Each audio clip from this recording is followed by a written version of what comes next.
وسلم الدين النصيحة. سبحان ربك رب العزة عما يصفون وسلام على المرسلين والحمد لله رب العالمين. اللهم صل على سيدنا محمد وعلى آل سيدنا محمد وبارك وسلم. اللہ کے پیارے حبیب دنیا میں تشریف لائے تو آپ کے صحابہ کرام کو اخلاق عظیمہ کا درس دیا. اللہ تعالیٰ نے ارشاد فرمایا وَإِنَّكَ لَعَلَىٰ خُلُقٍ عَظِيمٍ. اے میرے محبوب صلی اللہ علیہ وسلم آپ تو عظیم درجے پر فائز ہیں اخلاق کے. اور نبی اسلام نے فرمایا بُعِثْتُ لِأُتَمِّمَ مَكَارِمَ الْأَخْلَاقِ. میں مکارم اخلاق کی تعلیم دینے کے لیے بھیجا گیا ہوں. ایسے اخلاق سکھائے کہ معاشرے کا ہر فرد دوسرے کا خیر خواہ بن گیا, دوسرے کا بھائی بن گیا. نبی اسلام نے فرمایا الدین النصیحہ, دین سراسر خیر خواہی ہے. نبی آتے رہے, آخر نبیوں کے امام آئے تو دنیا میں خدا کا آخری لے کر قیام آئے. جھکانے آئے بندوں کی زمین اللہ کے در پر, سکھانے آدمی کو آدمی کا احترام آئے. وہ آئے جب تو عظمت بڑھ گئی دنیا میں انسان کی, وہ آئے جب تو انسان کو فرشتوں کے سلام آئے. ایسے اخلاق سکھائے کہ فرشتے بھی ان کو سلام کیا کرتے تھے. چنانچہ صحابہ کرام کی زندگیوں کا مطالعہ کیجیے, ہر بندہ دوسرے کا خیر خواہ نظر آئے. وہ نبی علیہ السلام نے خیر خواہی ٹوٹ ٹوٹ کر ان کے دلوں میں بھر دی تھی. ایک واقعہ مثال کے طور پر ایک صحابی ہیں شاید جریر بن عبداللہ رضی اللہ عنہ ان کا نام. انہوں نے ایک گھوڑا خریدا, مثال کے طور پر 300 درہم کا. جب گھوڑا لے کے گھر آئے تو گھر والوں نے دیکھا, بھائیوں نے کہنے لگے یار میں بڑی اچھی مل گئی, گھوڑا تو 400 کا مل جاتا تو بھی اچھا تھا. اب انہوں نے بھائیوں کے کمنٹ سن لیے اور اگلے دن 100 دینار یا درہم جو بھی تھے لے کر پھر اس مالک کے پاس گئے. بھئی آپ نے تو 300 درہم کا بیچا تھا, میرے بھائی نے 400 درہم کی قیمت لگائی, میں آپ پر نقصان نہیں کرنا چاہتا, 100 روپیہ اور مجھے لے لیجیے. کچھ دن کے بعد گھر کے اندر ایک پارٹی تھی تو برادری کے لوگ اکٹھے ہو گئے. انہوں نے جب گھوڑے کو دیکھا تو انہیں بھی پسند آیا کہ یار بڑا اچھا تمہیں مل لیا ہے, ایسا گھوڑا تو 500 میں بھی ملتا تو سستا تھا. اب انہوں نے ان کے کمنٹ سن کے اگلے دن پھر 100 روپئے لے کر گئے اور 100 روپئے جا کے مالک کو دیا. مالک نے انکار کر دیا کہ میں نے چیز بیچ دی. بیچ تو دی لیکن آپ کی چیز زیادہ قیمتی ہے, اس لیے 100 اور لے لیجیے. تو 500 دے دیے. تھوڑے دنوں کے بعد مدینہ طیبہ آئے, گھوڑ دوڑ کا مقابلہ تھا. اگر آپ مدینہ طیبہ سے مکہ مکرمہ آئے نا تو دائیں سائڈ پر کچھ میدان ہے, اس پر لکھا ہوتا ہے صلاۃ الخیل. تو صلاۃ الخیل جو ہے وہ گھوڑوں کے دوڑ کا نام تھا. تو صحابہ کرام نے گھوڑے دوڑائے. اللہ کی شان دیکھے کہ ان کا گھوڑا پسند آ گیا, چیمپئن بن گیا. اب تو خوب تعریف ہوئی. جو بندہ دیکھتا وہ کہتا ہے یہ تو چیمپئن گھوڑا ہے, یہ تو 600 کا بھی مل جاتا تو ٹھیک تھا. اب اس صحابی نے اگلے دن اور 100 روپیہ لیا اور گھوڑے کے مالک کے پاس پہنچے. آپ نے 300 میں بھی دیکھا, میرے بھائیوں نے قیمت 400 لگائی. جلدی کے لوگوں نے 500 لگائی اور مقابلے کے بعد لوگوں نے کہا کہ یہ تو 600 تک کا ہونا چاہیے، تو میں آپ کا نقصان نہیں کرنا چاہتا، آپ مجھ سے 100 ریال اور لے لیجیے۔ تو انہوں نے کہا یار میں تو بیچ چکا ہوں، اور میرا کیا واسطہ ہے؟ بھائی آپ کو اپنی چیز کی قیمت کا پتہ نہیں تھا، تھرڈ پارٹی کی قیمت 600 لگائی ہے، تو میں آپ کو نقصان نہیں کرنا چاہتا، پلیز 100 اور لے لیجیے۔ آپ نے کبھی ایسی خرید فروخت دیکھی؟ یہ اس لیے تھی کہ ان میں سے ہر بندہ چاہتا تھا کہ ہم دوسرے کے ساتھ خیرخواہی کریں۔ آج ہماری زندگی ایسی ہے کہ دکاندار چاہتا ہے کہ میں کچھ کیے بغیر خریدار کی جیب سے پیسے نکالوں تو بہترین ہے، اور خریدار یہ چاہتا ہے کہ کچھ کیے بغیر چیز لے کے چلے جاؤں تو زیادہ بہتر ہے۔ مگر ان لوگوں میں خیرخواہی کا جذبہ تھا، وہ اپنا ہی فائدہ نہیں سوچتے تھے، دوسرے کا بھی فائدہ سوچتے۔ یہ جو چیز ہے نا کہ دوسرے کا فائدہ سوچنا، یہ ہے صحیح انسانیت۔ دوسرے کا بھلا سوچنا، دوسرے کے بارے میں اچھا سوچنا، اس کو خیرخواہی کہتے ہیں۔ اور اس کے بارے میں نبی صلی اللہ علیہ وسلم نے فرمایا الدین نصیحہ، دین سراسر ہے۔ بعض کتابوں میں ایک واقعہ لکھا ہے کہ یہ بنی اسرائیل کے وقت، اور بعض کتابوں میں یہ لکھا ہے کہ یہ عمر لانوں کے زمانے کا وقت۔ ایک صاحب نے زمین خریدی اور دوسرے نے زمین بیچی۔ اب زمین خریدنے والے نے سوچا کہ میں گہرا ہل چلاتا ہوں تاکہ میری فصل اچھی ہو۔ جب گہرا ہل چلایا تو زمین میں سے ایک ٹرنک نکلا جس سے سونے چاندی کے زیورات ہیں۔ اب وہ سوچنے لگا کہ میں نے تو لینڈ لارڈ سے زمین خریدی تھی، یہ خزانہ تو نہیں خریدا تھا، یہ تو بہت زیادہ قیمت ہے، لہذا مجھے یہ اس کو واپس کرنا چاہیے، یہ میرا حق نہیں، یہ اس کا حق ہے۔ اب اس کی جگہ ہم ہوتے نا تو ہم دائیں ہاتھ سے اپنا ٹرنک اٹھا کے اس طرح گھر پہنچ جاتے کہ بائیں ہاتھ کو پتہ نہیں چلتا۔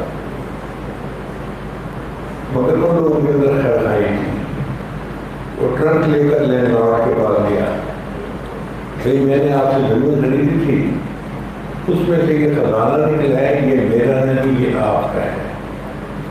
اس نے کہا سبحان اللہ، جب میں نے زمین بیچ دی، اب زمین میں سے جو نکلے گا وہ آپ کا ہوگا، میرا تو پتہ کٹ گیا، میرا کوئی واسطہ نہیں۔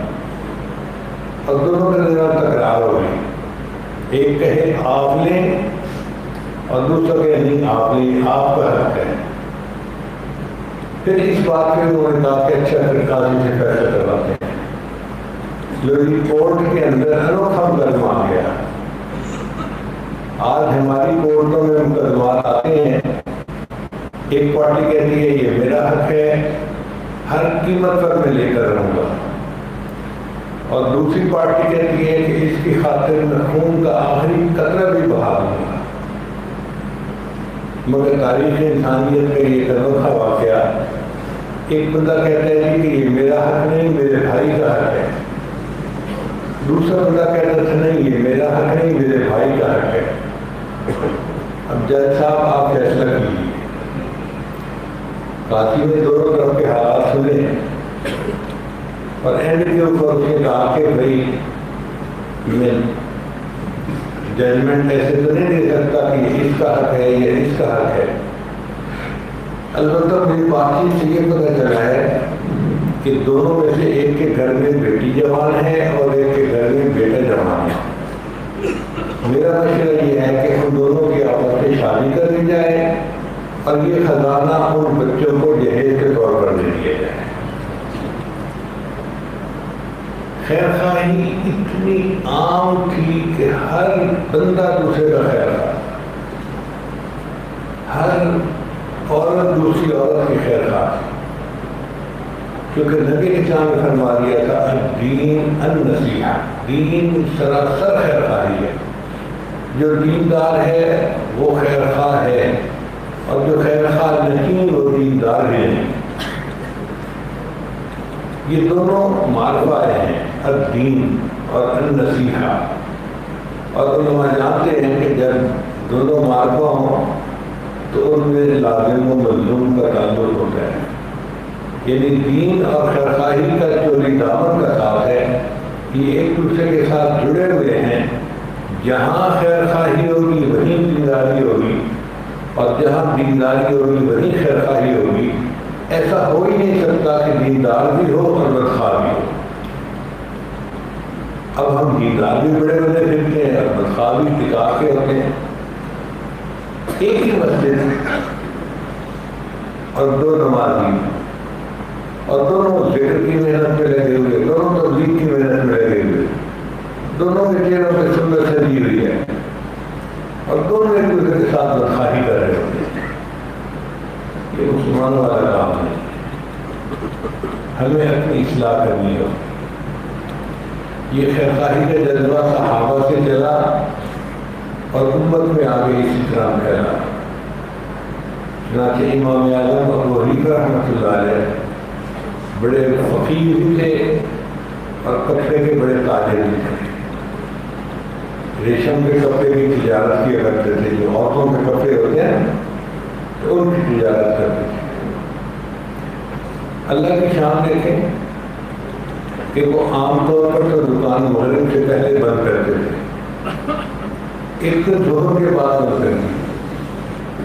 کسی نے کہا نعمان اتنی جلدی دکان بند کر دی؟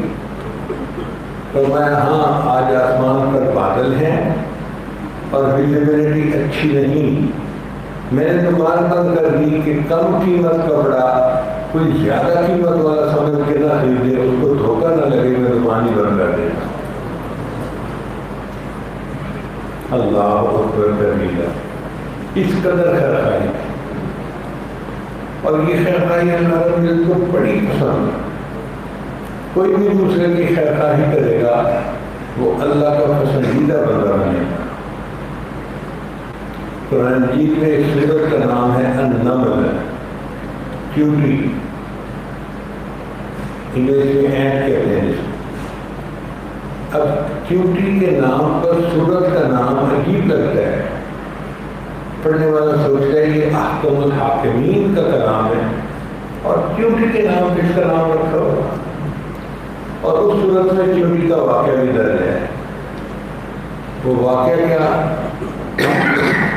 کہ سلیمان علیہ السلام اپنے لشکر کے ساتھ جا رہے تھے، راستے میں چیونٹیاں پھر رہی تھیں، تو ایک چیونٹی نے جلدی محسوس کر لیا کہ لشکر آ رہا ہے، تو اس نے اناؤنسمنٹ کر دی، یا ایھا النمل ادخلوا مساکنکم، اے چیونٹیوں اپنے دلوں کے اندر گھس جاؤ، ایسا نہ ہو کہ لشکر آئے اور تمہیں پاؤں کے نیچے مسل کے چلا جائے۔ اب اس چیونٹی نے دوسری چیونٹیوں کی خیرخواہی کی، اللہ کو یہ بات اچھی لگی، اللہ نے سورت کا نام بھی چیونٹی کے نام پہ رکھا اور اس میں چیونٹی کا واقعہ بھی نقل فرما دیا۔ ہم آج قرآن میں اس کی تلاوت کرتے ہیں۔ سوچنے کی بات ہے، اگر ایک چیونٹی خیرخواہی کرتی ہے دوسری چیونٹیوں کی، اللہ کو یہ بات اتنی پسند، ایک انسان اگر دوسرے انسانوں کی خیرخواہی کرے گا، اللہ کو یہ بات کتنی اچھی لگے۔ اس لیے شریعت نے خیرخواہی کو بہت اونچا درجہ دیا ہے۔ حدیث پاک میں یہاں تک آتا ہے کہ اللہ تعالیٰ قیامت میں ایک بندے کو کہیں گے، میرے بندے میں دنیا میں بھوکا تھا، تمہیں کھانا نہیں کھلایا۔ وہ کہے گا یا اللہ آپ کو تو بھوک نہیں لگتی، آپ کو بھوک پیاس سے منزہ اور مبرہ ہے۔ اللہ فرمائے کہ میں پیاسا تھا تو نے پانی نہیں پلایا۔ وہ کہے گا آپ کیسے بھوکے پیاسے ہو سکتے ہیں؟ پھر اللہ فرمائیں گے ہاں میں بیمار تھا اور تو نے میری بیمار کرسی نہیں کی۔ اس پر وہ بندہ کہے گا کہ یا اللہ آپ مجھ سے کیا بات کر رہے ہیں، آپ تو بیمار ہو ہی نہیں سکتے۔ اللہ فرمائیں گے ہاں فلاں موقع پر تیرا پڑوسی بھوکا پیاسا تھا، اگر تو اس کو کھانا کھلاتا ایسا ہی ہوتا جیسے تم نے مجھے کھانا کھلایا ہوتا، اور تیرا پڑوسی بیمار تھا، اگر تو اس کے حال احوال پوچھتا خدا تو نے میرا حال پوچھا ہوگا، اس میں پتہ چلے گا کہ دین اسلام نے خیر خواہی کا کتنا مقام ہے۔ آج تو صورتحال یہ ہے کہ گھر میں بھائی بیمار ہوتے ہیں تو بہن حال نہیں پوچھتی، یہ بہن بیمار ہوتی ہے تو بھائی اس کے کمرے میں جا کے حال نہیں پوچھتا کہ میں نے سنا آپ کو بخار ہے۔ بھائی بہنوں میں آپس میں بول چال نہیں ہوتی ایک گھر میں رہتے ہوئے۔ ہمارے پاس دوست احباب آتے ہیں، یہی کہتے ہیں اگر دعا کریں، بس بچے تو افلاطون بنے ہوئے ہیں، ایک کی دوسرے سے بنتی نہیں، کوئی بات برداشت نہیں ہوتی۔ بھائی بہن کے ایسے خونی رشتے کے اندر بھی اگر ہمارے اندر خیر خواہی نہیں تو کہاں آئے گی؟ اور صورتحال یہ بنی ہوئی ہے کہ اگر بہن بھائی کے گھر کھانا پکا کر بھیج دے تو بھائی کے گھر کا کوئی فرق کھانے کو نہیں کھاتا۔ بیوی کہتی ہے کیا پتہ کیا پڑھ کے بھیجا ہو، کیا ملا کے بھیجا ہو، چنانچہ اس کھانے کو گھر کے کتے کو کھلا دیا جاتا ہے، گھر کے انسان نہیں کھاتے۔ اب بہن بھائی کے رشتے میں اتنی بد اعتمادی ہو تو کچھ خیر خواہی کہاں گئی؟ بھائی بھائی کے درمیان اعتبار نہیں ہے، پڑوسی پڑوسی کے درمیان اعتبار نہیں ہے۔ اس لیے ہمیں اس سبق کو دوبارہ پڑھنے کی ضرورت ہے کہ ایک مومن کیسے ہوتا ہے۔ نبی صاحب نے فرمایا الدین النصیحہ، دین تو سراسر خیر خواہی ہے۔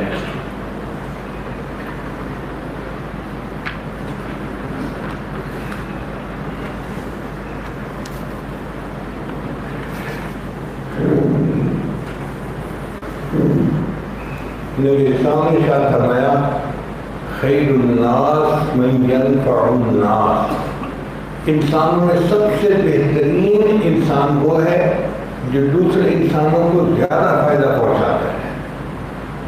یعنی کسی انسان کے اچھے ہونے کا اگر کوئی کرائٹیریا آپ ڈھونڈنا چاہتے ہیں تو وہ یہ ہے کہ دوسروں کے لیے کتنا فائدہ مند ہے، اور ہم تو کسی کو فائدہ پہنچا کے راضی نہیں ہوتے۔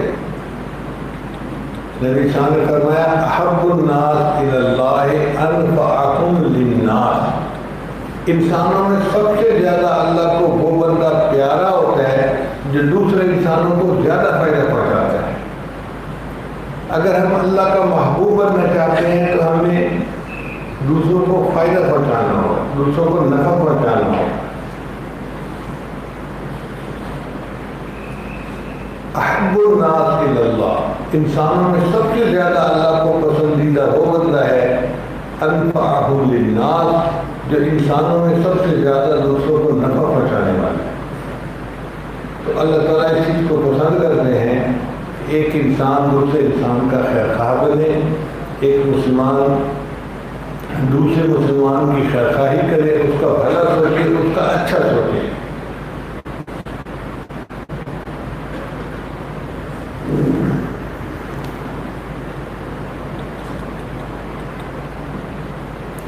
جنگ یرموک میں ایک مجاہد زخمی تھا اور گرمی کا موسم تھا، پسینہ بہہ رہا ہے، پیاس لگی ہوئی ہے اور وہ زخموں سے نڈھال ہے۔ اس نے آواز دی العطش، مجھے پیاس پیاس۔ اس کا قدر کہتا ہے کہ میں غریب تھا اور میرے پاس پانی تھا، تو میں نے سوچا کہ میں اس کو پانی پلاتا ہوں۔ جب میں اس کو پانی پلانے لگا تو ایک دوسرے زخمی نے یہی لفظ بولا العطش العطش، پیاس پیاس۔ تو اس بندے نے اپنا منہ بند کر لیا اور اشارہ کیا کہ پہلے اس کو پلاؤ۔ میں دوسرے کو پلانے کے لیے گیا تو اتنے میں تیسرے کی آواز آئی العطش۔ جب میں تیسرے کو پلانے کے لیے گیا تو اٹ واز ٹو لیٹ، میرے جانے سے پہلے وہ شہید ہو گیا، فوت ہو چکا تھا۔ میں لوٹ کے آیا کہ جب میں دوسرے کو پلاؤں تو دوسرا بھی فوت ہو چکا تھا۔ جب پہلے کے پاس آیا تو پہلا بھی فوت ہو چکا تھا۔ یعنی نبی علیہ السلام نے بہت خیرخواہی سکھائی تھی کہ مرتے مرتے بھی وہ اپنے پر دوسرے بھائی کو منظم کیا کرتے۔ یہ عجیب منظر نہیں ہے، ذرا غور تو کریں، سوچیں تو صحیح کہ آخری لمحے کی پیاس کتنی ہوتی ہے، اور بندہ پیاس کی وجہ سے پانی مانگ رہا ہے اور پھر خود نہیں پی رہا، اپنے بھائی کو بھی نہیں پی کہہ رہا ہے۔ تینوں شہید ہو گئے اور پانی کسی نے بھی نہیں پیا۔ فرشتوں کو دکھانا تھا بشر ایسے بھی ہوتے ہیں۔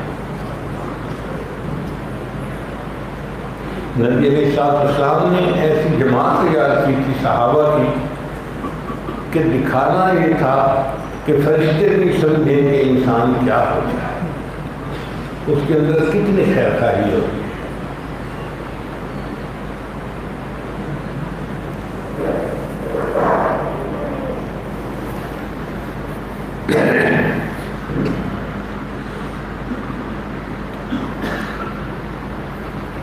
چنانچہ ہم اتنے اچھے اخلاق والے تھے اس دور میں کہ پڑوس کے مکان کی قیمتیں بڑھ جایا کرتی۔ کتابوں میں لکھا ہے کہ امام احمد بن حنبل کے پڑوس میں ان کے نیبرہڈ میں ایک یہودی رہتا تھا، اس نے مکان بیچنا تھا۔ ایک بندہ لینے کے لیے آیا، میں کتنے میں مکان بیچو گے؟ تو اس نے کہا کہ میں تو 2 لاکھ میں بیچوں گا۔ میں اپنی طرف سے یہ فکر بتا رہا ہوں تاکہ بات جلدی سمجھ آئے۔ اس نے کہا یار اس قسم کے مکان کی قیمت تو 1 لاکھ بہت ہے، تم 2 لاکھ مانگ رہے ہو۔ یہودی نے جواب دیا کہ ہاں بالکل، مکان کی قیمت 1 لاکھ ہے اور دوسرا لاکھ احمد بن حنبل کے پڑوس کی قیمت۔ یہ جہاں ہم رہتے تھے اس کے نیبرہڈ کے مکان کی قیمتیں بڑھ جاتی تھیں، اتنے اچھے اخلاق والے ہم ہوتے تھے۔ اور آج ہم جہاں رہتے ہیں ہمارا گھر ساری آبادی میں سب سے زیادہ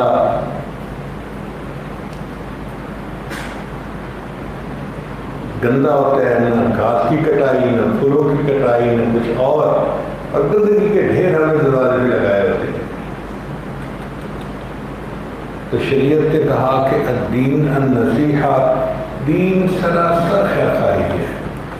ہمارے اندر ایک جذبہ ہونا چاہیے، ایک شوق ہونا چاہیے کہ ہم دوسروں کے لیے راحت کا سبب بنیں، زحمت کا سبب نہ بنیں۔ آپ دیکھیں ہم مسلمان ملک کے لوگ ہیں، ہر جگہ مسلمان ہیں، جس دفتر میں چلے جاؤ بھائی یہ کام کر دو، جواب میں کرنے یہ کام تو ہو ہی نہیں سکتا، پلیز یہ کام کر دیں، نہیں یہ ہو ہی نہیں سکتا، ہو ہی نہیں سکتا یہ کام۔ اور کافروں کا ملک جس کو ہم کہتے ہیں کہ یہ تو کافر ہیں، انہوں نے ان کا رویہ اچھا بنایا ہوا ہے۔ جس دفتر میں چلے جائیں وہاں سے بیٹھنے والا آپ کو پوچھے گا what can I do for you, میں آپ کے لیے کیا کر سکتا ہوں، کین آئی ہیلپ یو، کیا میں آپ کی کوئی مدد کر سکتا ہوں۔ یہاں بندہ خود پوچھ رہا ہے کہ کیا میں کوئی آپ کی مدد کر سکتا ہوں، اور ہمارے یہاں یہ حال ہے کہ جو بیٹھا ہوا ہوتا ہے بندہ جس نے ہیلپ کرنی ہوتی ہے اور وہ کر بھی سکتا ہے، وہ کہتے ہیں میں کچھ نہیں کر سکتا، یہ کام تو ہو ہی نہیں سکتا۔ اسی بندے کو کسی دوست کا ریفرنس دے دو یا رشوت کے پیسے دے دو، پھر کام ہو جاتا ہے۔ بھئی اگر کام یہ ہو رہا ہے تو پہلے کیوں نہیں ہو سکتا تھا؟ اس لیے کہ ہمارے اندر آج وہ دینداری نہیں رہی، ہم نام کے مسلمان ہیں، ورنہ تو ہم مال دولت کے پجاری بن گئے۔ تو ہمارے اندر ایک جذبہ ہونا چاہیے خیر خواہی کا، جو بھی آئے اس کا کام کر کے ہم خوش ہوں، دوسروں کو راحت پہنچا کے خوش ہوں، دوسرے کے لیے فائدے کا سبب بن کے خوش ہوں۔ یہ آسان لفظوں میں یوں سمجھیں کہ دوسرے کے لیے آکسیجن بن کے خوش ہوں۔ آپ دوسرے کے لیے آکسیجن بنیں گے نا تو وہ آپ سے پیار کرے گا، محبت کرے گا، کیونکہ جس کا سانس اکھڑ رہا ہو اس کو آکسیجن مل جائے تو وہ اس سے بہت محبت کرتا ہے۔ ہمارے اندر یہ خیر خواہی کا جذبہ ایسے ہونا چاہیے۔ چنانچہ میں آپ کو ایک امریکن عورت کا واقعہ سناتا ہوں یہ عورت بہت پڑھی لکھی اور تجربہ کار تھی اور میونسپل کمیٹی کی چیئرمین تھی۔ اب آپ جانتی ہیں کہ میونسپل کمیٹی کا چیئرمین ہونا ایک بڑی عہدے کی بات ہے۔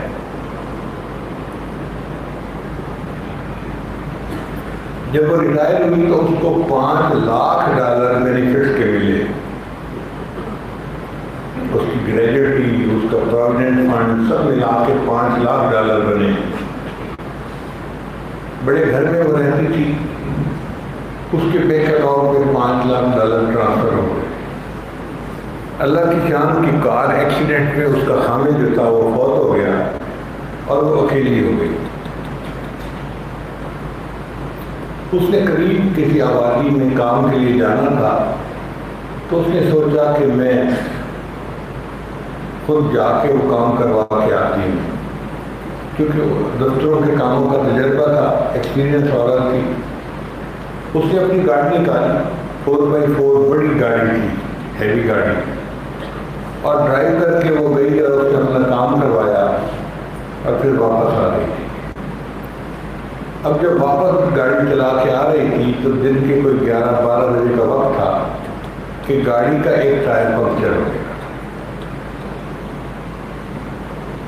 اس نے اتر کے دیکھا، اب گاڑی کا ٹائر اتنا وزنی تھا کہ ایک عورت کے لیے اکیلے ٹائر کا بدلنا مشکل تھا، اس کو ہیلپ چاہیے تھی، مگر وہ قدرتاً ایک ایسے ٹرن 5 کے اوپر جو ہے نا رکی کہ جہاں قریب میں وہ پولیس والے کو کال بھی نہیں کر سکتی تھی، اور اس زمانے میں ابھی سیل فون نہیں آئے تھے کہ وہ اپنے سیل فون سے کسی کو بلا لیتی۔ چنانچہ وہ سڑک کے کنارے دھوپ کے اندر کھڑی ہے اور ہاتھ دے رہی ہے کہ کوئی رکے اور اس کی مدد کرے۔ اب یہ 11-12 بجے کا وقت دفتر کا وقت ہوتا ہے اور ہر بندہ اپنے کام میں بھاگا پھر رہا ہوتا ہے، گاڑیاں آتی چلی جاتی، کوئی رکتی نہیں تھی۔ اس عورت کو 1 گھنٹہ انتظار میں کھڑا ہونا پڑا۔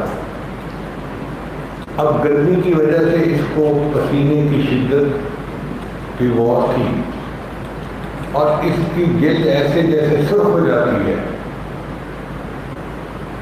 یہ گورے لوگ جو ہوتے ہیں نا، بہت جلدی ان کی جلد کے اوپر اثر آ جاتا ہے۔ تو بہت ہی پریشان حال تھی کہ کوئی آئے رکے اور مجھے اس مصیبت سے نجات دلائے، کوئی رک ہی نہیں رہا تھا۔ کافی دیر کے بعد ایک نوجوان لڑکا تھا جس کی عمر 25-30 سال تھی، اس نے گاڑی روکی تو اس نے اس سے پوچھا کہ میم آپ کیوں کھڑی ہیں؟ اس نے کہا کہ میری گاڑی کا ٹائر پنکچر ہو گیا ہے تو مجھے ہیلپ کی ضرورت ہے، آپ میرا ٹائر بدلنے میں مجھے ہیلپ کروا دیں۔ وہ لڑکا گاڑی سے نکل کے باہر آیا، اس نے جب اس عورت کو دیکھا کہ بھائی پسینہ کپڑے بھی گیلے ہو چکے ہیں، اگر ٹھنڈی ہوا لگی نا تو پسینے کی وجہ سے جو اس کو پریشانی تھی وہ ذرا ختم ہوئی۔ اس کے دماغ نے ذرا صحیح سوچنا شروع کر دیا۔ اب وہ بیٹھی دیکھ رہی ہے کہ وہ نوجوان لڑکا اس کی گاڑی کا ٹائر پنکچر کر رہا ہے، تو وہ سوچنے لگی کہ دنیا میں اتنے اچھے لوگ بھی ہوتے ہیں کہ جو دوسروں کے کام آتے ہیں۔ یہ نوجوان بچہ میرا کام کر رہا ہے، تکلیف میں تو میں تھی نا، اس نے میری تکلیف کو اپنی سمجھا اور مجھے یہاں ٹھنڈی جگہ پہ بٹھا دیا اور خود گرمی میں میرے گاڑی کا ٹائر چینج کر رہا ہے۔ تو کتنا اچھا ہو کہ میں اس کو $200-400 جو ہے وہ گفٹ دے دوں، مجھے کیا فرق پڑتا ہے؟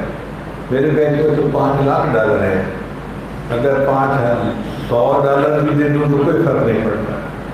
چنانچہ سے $500 کے نوٹ نکال کر نا اپنے ہاتھ میں لے لیے۔ اب جب اس بچے نے ٹائر چینج کر لیا تو وہ آیا اور اس نے آ کر کہا کہ میں نے آپ کی گاڑی کا ٹائر چینج کر دیا ہے، اب آپ اپنی گاڑی پہ جا سکتی ہیں۔ تو اس عورت نے دیکھا کہ اس نوجوان کو بھی پسینہ آیا ہوا تھا اور دھوپ کی وجہ سے حال اس کا بھی برا تھا۔ اس نے اس کا شکریہ ادا کیا اور اس کو $500 پکڑایا اس نے پوچھا کیوں دے رہی ہیں؟ کہنے لگی آپ نے میری ہیلپ کی ہے تو میں خوشی کی وجہ سے آپ کو گفٹ دے رہی ہوں۔ اس لڑکے نے آگے سے جواب دیا It is objective of my life to help others. When I help someone, I feel happy. جب میں کسی کی مدد کرتا ہوں نا تو مجھے روحانی خوشی ہوتی ہے، بس میرا یہی مقصد پورا ہو جاتا ہے کہ میں نے کسی کی ہیلپ کی ہے۔ اس سے پیسے نہیں لیے۔ اب یہ عورت اپنی گاڑی میں آئی، بیٹھی اور گھر کی طرف چل پڑی۔ راستے میں اس کو محسوس ہوا کہ مجھے بھوک لگی ہے، تو اس نے سوچا میکڈونلڈ قریب ہے، میں وہاں روک کے پہلے کھانا کھا لوں گی پھر آگے گھر جاؤں گی۔ چنانچہ اس نے میکڈونلڈ پہ اپنی گاڑی روکی اور آرڈر دیا کہ چکن نگٹس یا فلاں جو مرضی تھا یہ لے کے آؤ۔ اب وہاں پر جو لڑکی ویٹرس تھی نا، کھانا لانے والی، تو وہ کھانا لے کے آئی تو دیکھنے سے لگتا تھا کہ وہ پریگننٹ ہے اور پریگننسی کا بھی کافی ٹائم ہو چکا ہے۔ ہماری عورتیں تو کھلے کپڑے پہنتی ہیں تو اتنا پتہ نہیں چلتا، وہ عورتیں پینٹ شرٹ پہنتی ہیں تو پریگننٹ عورت بہت نمایاں ہو جاتی ہے دور سے، اور یہ بھی پتہ چل جاتا ہے کہ کافی مہینے گزر چکے۔ تو اس بوڑھی عورت نے دل میں سوچا یہ نوجوان لڑکی پریگننٹ ہے، یہ نوجوان لڑکی پریگننٹ ہے اور لگتا یہ ہے کہ اس کے حمل کا وقت کافی زیادہ ہو چکا، بچے کی ولادت کا وقت قریب ہے۔ اب اس وقت میں تو اس بچی کو گھر پہ رہ کے ریسٹ کرنا چاہیے، اور یہ یہاں ڈیوٹی دے رہی ہے، اس کا مطلب ہے یہ غریب لڑکی ہے، اس کو پیسے کی ضرورت ہے۔ چنانچہ اس نے دل میں سوچا کہ میں اس سے بات چیت کروں اور اس سے پوچھوں کہ یہ چھٹی لے کے گھر کیوں نہیں رہتی۔ اس نے اس ویٹر سے پوچھا کہ آپ اس حالت میں ڈیوٹی کیوں کر رہی ہو؟ اس نے کہا کہ میرا خامن کوئی اتنا بڑا افسر نہیں ہے، میں بھی جاب کرتی ہوں، خامن بھی جاب کرتے ہیں، ہم مل کے گھر کے ایکسپینس پورے کر لیتے ہیں۔ اب میں پریگننٹ ہوں تو تھوڑے دنوں میں ہاسپٹل میں مجھے اپنا کیس کروانا پڑے گا، اور ہمارے قریب جو ہاسپٹل ہے نا، اس ہاسپٹل کی فیس بہت ہے، $5,000 ہمیں دینے، $5,000 ہمیں دینے پڑیں گے۔ تو خامن نے اور میں نے مشورہ کیا تھا کچھ پیسے میں جمع کروں گی، کچھ پیسے وہ جمع کرے گا، اور ہم فیس دے کر ہاسپٹل سے اپنا کیس کروا لیں گے، اس لیے مجھے ڈیوٹی کرنی ہے، میں چھٹی نہیں کر سکتا۔ اب یہ کہہ کر وہ ویٹرس چلی گئی کہ میں آپ کے لیے ڈرنک لے کے آتی ہوں۔ جب وہ ڈرنک لینے گئی تو اس عورت نے دل میں سوچا کہ یہ نوجوان لڑکی ہے، اس کو ریسٹ کرنا چاہیے، مگر پریشانی یہ ہے کہ یہ اپنی کیس کی فیس جمع کر رہی ہے اور چھٹی نہیں کر سکتی، اور میں اگر اس کو پیسے دے دوں تو مجھے کیا فرق پڑتا ہے۔ اور وہ دیکھو مجھے ایک آدمی راستے میں ملا تھا اور اس نے کہا تھا کہ when I help someone I feel happy، تو اگر میں اس کی ہیلپ کر دوں تو مجھے بھی خوشی ہوگی، کیوں نہ میں ہیلپ کر دوں۔ تو اس نے اپنی ڈائری، اپنا چیک بک نکالی اور اس میں $5,000 کا چیک لکھا ہوا۔ یہ $5,000 اس ہاسپٹل کی فیس تھی۔ اس کو اس نے ایک لفافے میں ڈال کے بند کر دیا، اور جب ویٹرس آئی تو اس نے کہا کہ دیکھو یہ میری طرف سے ٹپ ہے آپ کے لیے، لیکن آپ کے اس لفافے کو یہاں نہیں کھولنا، آپ نے اس کو گھر جا کے کھولنا ہے۔ اس لڑکی نے لفافے کو اپنی پینٹ کی جیب میں ڈال دیا۔ جب وہ گھر گئی تو اس کا خامن جو دفتر گیا ہوا تھا کسی کام سے، وہ آ چکا تھا۔ چنانچہ اس نے دسترخوان لگایا اور میاں بیوی نے بیٹھ کے کھانا کھایا۔ کھانے کے دوران میاں بیوی آپس میں بات چیت کرنے لگے تو ہسبینڈ نے بات چھیڑی کہ اب دن قریب آ رہے ہیں تو ہمیں اپنی فیس تیار رکھنی چاہیے جو ہم نے ہاسپٹل میں جمع کروانی ہے۔ تو میں نے تو پیسوں کا انتظام کر لیا ہے جو مجھے کرنا تھا، آپ بتائیں کیا آپ نے کر لیا ہے؟ تو لڑکی نے جواب دیا کہ مجھے ابھی دفتر کی طرف سے پیسے تو نہیں ملے، لیکن آج ایک عورت آئی تھی، اس نے مجھے ٹپ دی تھی، اب کتنے پیسے دیے وہ مجھے نہیں پتا۔ ہم نے کہا اچھا لے آؤ میرے پاس وہ لفافہ۔ لڑکی گئی اور پینٹ کی جیب سے لفافہ لے کے آ گئی۔ اب وہ لفافہ جب کھولا خامد نے تو اس میں تو ایک چیک تھا $5,000 کا۔ وہ سوچ نہیں سکتا تھا کہ $5,000 بھی ٹپ ہو سکتی ہے، اور اس کے ساتھ ایک چٹ تھی اور کاغذ کے اوپر لکھا ہوا تھا "It is objective of my life to help others. When I help someone I feel happy." یہ اس عورت نے لکھا تھا کاغذ کے اوپر، اور جو پڑھنے والا تھا یہ وہی نوجوان تھا جس نے اس بوڑھی عورت کے گاڑی کا ٹائر چینج کیا تھا۔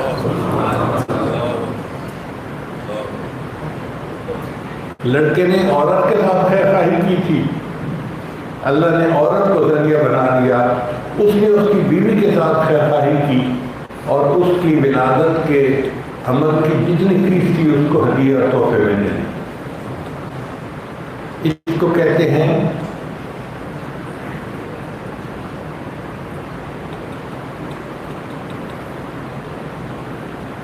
what goes around comes around، کما تدین تدان، جیسا کرو گے ویسا بھرو۔ تو ہم اگر دوسروں کے ساتھ بھلا کریں گے نا تو اللہ ہمارے ساتھ بھلا کریں گے۔ اب ہم نے بعض لوگوں سے یہ سنا ہے تو جی ہم تو بھلا کرنے کو تیار ہیں، لوگ ہمارے ساتھ بھلا نہیں کرتے۔ بھائی آپ بھلا کر کے دیکھیں، لوگ آپ کا بال بیکا نہیں کر سکتے۔ تل جائے ساری دنیا، آپ کو پریشان کرنے پر نہیں کر سکے گی جب تک اللہ نہیں چاہیں گے۔ اور خیر خواہ انسان کا اللہ بھلا کرتے ہیں، وہ اس کا برا نہیں کرتے۔ اس لیے ہمیں چاہیے کہ ہم خیر خواہی کے جذبے کو اپنائیں اور کوشش کریں کہ دوسروں کے لیے ہم راحت کا، خوشی کا سبب بنیں، دوسروں کے لیے پریشانی کا سبب نہ بنیں۔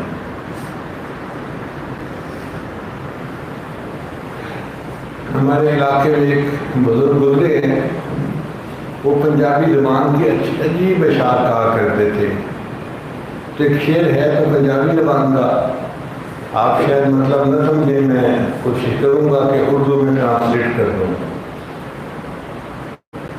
فرمایا کرتے تھے کہ ناتیاں دھوتیاں رب ملدا تے ملدا کمیاں مچھیاں، اگر نہانے دھونے سے رب ملتا تو کچھوے اور مچھلی کو رب مل جاتا، اس لیے کہ وہ تو ہر وقت ہی نہاتے رہتے ہیں۔ یہ ناتیاں دھوتیاں رب ملدا تے ملدا کمیاں مچھیاں، یہ سر منایا رب ملدا تے ملدا بھیڑا سسیاں۔ ایک شیپ ہوتی ہے، سسی کی بھیڑ ہم اسے کہتے ہیں، ایک علاقہ ہے، اس کے سر کے بال بڑے چھوٹے چھوٹے ہوتے ہیں اور باقی جسم کے بال بڑے لمبے لمبے ہوتے ہیں۔ تو وہ کہتے ہیں کہ اگر سر منانے سے رب مل جاتا تو اس بھیڑ کو رب مل جاتا۔ یہ ذکر کیتے ہیں رب ملدا تے ملدا کال کڑی تھیاں۔ ایک کالا سا پرندہ ہوتا ہے چھوٹا سا، ہمارے علاقے میں وہ چھت پہ یا دیوار پہ آ کے چپک جاتا ہے اور ساری رات آواز نکالتا رہتا ہے، ہم اسے کال کڑیچھی کہتے ہیں۔ تو وہ کہتے ہیں کہ اگر ذکر کرنے سے رب ملتا تو کال کڑیچھی کو رب ملتا، وہ تو پوری رات ذکر کرتی رہتی ہے۔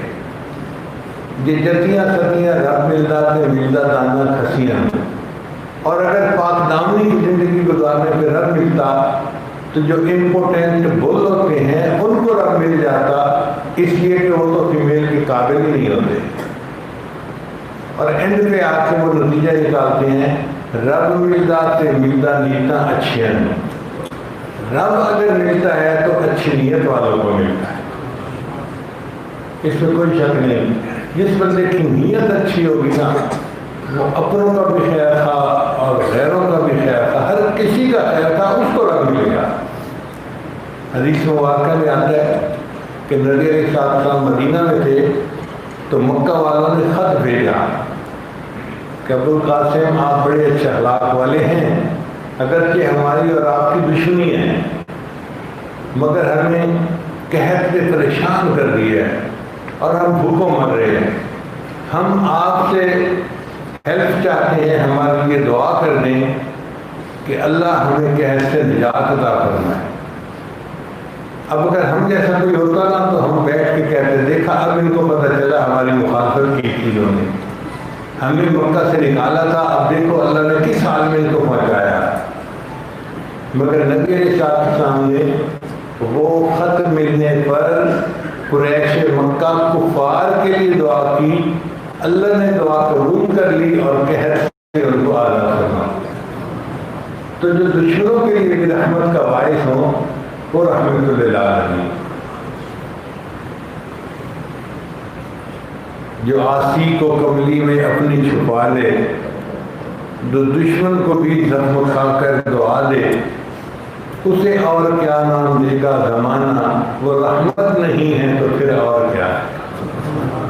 تو ہمارے آقا اور سردار حضرت محمد مصطفیٰ احمد مجتبیٰ صلی اللہ علیہ وسلم، انہوں نے ہمیں ایسی زندگی گزارنے کی تعلیم دی کہ تم دوسروں کے لیے باعث رحمت بن کے رہو، تم دوسروں کے لیے خیرخواہی کا سبب بن کے رہو. میں اس کی بات کو مکمل کرنے سے پہلے ایک واقعہ آپ کو سناؤں گا جو میرے بچپن کا ہے. میں 6ٹھی 7ویں کلاس میں پڑھتا تھا اور میرے ایک کلاس فیلو تھا جو دیہاتی تھا، ہاسٹل میں رہتا تھا اور ہائی اسکول میں پڑھتا تھا. چونکہ وہ بھی 5 وقت کا نمازی تھا اور میں بھی 5 وقت کا نمازی، تو ہماری آپس میں اچھی انڈرسٹینڈنگ ہو گئی تھی. ہم ایک ہی ڈیسک پہ بیٹھتے تھے اور ہوم ورک بھی اکٹھا کرتے تھے اور آپس میں وقت گزارتے تھے. اچھے دوست بن گئے تھے ہم ایک دوسرے کے. اب کبھی کبھی میں اس سے دیہات کے بارے میں سوالات پوچھتا تھا. میں چونکہ شہر میں پیدا ہوا اور کبھی شہر سے نکلا ہی نہیں تھا تو مجھے دیہات کے بارے میں کچھ پتہ نہیں تھا. یعنی اس زمانے میں مجھے یہ بھی پتہ نہیں تھا کہ گندم کسی پودے پہ لگتی ہے یا کسی درخت کے اوپر لگتی ہے. تو میں الٹے سیدھے کویسچن اس سے پوچھتا کہ یہ کیسے ہوتا ہے، یہ کیسا ہوتا ہے، یہ کیسا ہوتا ہے. ایک دن وہ مجھے کہنے لگا کہ یار تمہیں تو بالکل دیہات کا کوئی کنسیپٹ ہی نہیں ہے. 2 مہینے کی چھٹیاں آ رہی ہیں، تم ہمارے گھر مہمان بنو 2 دن کے لیے، تو ہم تمہیں دیہات کی سیر کروائیں گے. میں بڑا ایکسائٹیڈ ہو گیا، بڑا خوشی کہ پتہ نہیں کیا نعمت مجھے مل گئی. چنانچہ میں نے گھر آ کے امی کو بتایا، امی میرے دوست نے مجھے انوائٹ کیا ہے کہ 3 دن کے لیے آؤ، میں تمہیں دیہات کی سیر کرواؤں گا. امی نے کہا بیٹا بڑے بھائی کے ساتھ چلے جاؤ، کوئی حرض نہیں، چھٹیاں ہیں. تو جی میں اپنے بڑے بھائی کے پاس ساتھ ان کے دیہات میں چلا گیا. وہاں جا کے ہم نے جب فجر کی نماز پڑھی تو وہ میرا دوست مجھے کہنے لگا کہ میں آپ کو دیہات کی سیر کرواتا ہوں. گرمی کے موسم میں فجر کے بعد جو دیہات کا موسم ہوتا ہے نا وہ بڑا اچھا لگتا ہے. ٹھنڈی ہوا چل رہی ہوتی ہے اور پھر سرسبز اور گرین ہر طرف کھیت ہوتے ہیں، تو بہت مزیدار وہ جو ہے نا وہ منظر ہوتا ہے. وہ مجھے دکھا رہا تھا دیکھو یہ مولی لگی ہوئی ہے، اس کھیت میں گاجر لگی ہوئی ہے، اس کھیت میں بینگن لگے ہوئے ہیں، فلاں لگے ہوئے ہیں. اور میں سبزی کے پودوں کو دیکھتا دیکھتا جا رہا تھا. میرے لیے ہر چیز نئی تھی. کئی کھیتوں میں دیکھنے کے بعد ایک کھیت میں جو درمیان میں نظر آیا جو تقریباً 1 ایکڑ کا ہوگا اور وہ بالکل خشک پڑا ہوا تھا. اب میں نے جب غور سے دیکھا تو اس کھیت میں مجھے گوبر کی ڈھیریاں پڑی ہوئی نظر آئیں، چھوٹی چھوٹی ڈھیریاں تھوڑی تھوڑی دیر دور پڑی ہوئی تھی. تو میں نے اپنے دوست سے کہا کہ یار یہ تو گوبر نہیں ہے جو یہاں پڑا ہوا ہے. اس نے کہا ہاں گوبر ہے. اس زمانے میں مجھے والد نے سمجھایا تھا کہ بیٹا نماز پڑھنے کے لیے جسم بھی پاک ہونا چاہیے، کپڑے بھی پاک ہونے چاہیے. اور ہمارے گلیوں میں بعض لوگ گائے بھینس وغیرہ باندھ دیتے تھے اور قریب سے جو کوئی بندہ گزرتا تھا تو جانور دو ہلاتا تھا تو چھینٹیں پڑ جاتی تھیں پیشاب کی. امی نے کہا تھا کہ اب تم نے نماز پکی شروع کر دی ہے تو تم جانوروں کے چھینٹوں سے بہت بچنا. تو میں چھوٹا بچہ تھا تو میں بہت الرجک تھا کہ کوئی چھینٹ نہ پڑ جائے. اب میں نے وہاں پر گوبر کو پڑے ہوئے دیکھا تو مجھے عجیب سا لگا. میں نے کہا یار یہ تو نجاست ہوتی ہے, یہ تو گندگی ہوتی ہے, یہ تو بدبودار ہوتا ہے, یہ تو جسم کپڑوں کو لگ جائے تو نماز بھی نہیں ہوتی. اس نے کہا یار تو ایسا احسان بندہ, میں تیری بات کا جواب نہیں سکتا, یہ جو حل چلا رہے ہیں نا ذمہ دار, اسی سے جا کے پوچھو. وہ انگلش میں کہتے ہیں ignorance makes a man bold. میں بچہ سا تھا, مجھے کیا کسی کا ڈر تھا. لو جی میں اس انکل کے پاس چلا گیا. میں نے جاتے ہی کہا انکل یہ آپ کی زمین کے اندر تو گوبر نہیں پڑا ہوا؟ اس نے ہاں دیکھ کے گوبر پڑا ہوا ہے. میں نے کہا یہ تو نجاست ہوتی ہے, یہ تو بدبودار ہوتا ہے, اور یہ تو گندگی ہوتی ہے, اور یہ تو کپڑے پہ لگ جائے تو بندہ نماز بھی نہیں پڑھ سکتا, اور آپ نے اس کو زمین میں رکھا ہوا ہے, آپ زمین میں کیا کریں گے؟ اس نے کہا میں زمین میں فصل بوؤں گا. آپ کی نظر میں یہ گوبر ہے, گندگی ہے, نجاست ہے, میری نظر میں یہ فرٹیلائزر ہے. تو میں جب اس کو زمین میں ڈالتا ہوں نا تو اس کی وجہ سے میری سبزی کا سائز بھی بہتر ہو جاتا ہے اور ٹیسٹ بھی بہتر ہو جاتا ہے. میں نے کہا آپ کیسے اس کو زمین میں ڈالیں گے؟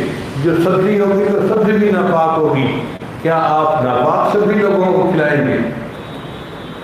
یہ کوشچن میں نے ان سے کیا کہ آپ لوگوں کو ناپاک سبزی کھلائیں گے, اور یہ کہہ کے واپس آ گیا. تو اس وقت میں نے اس کی بات نہیں مانی.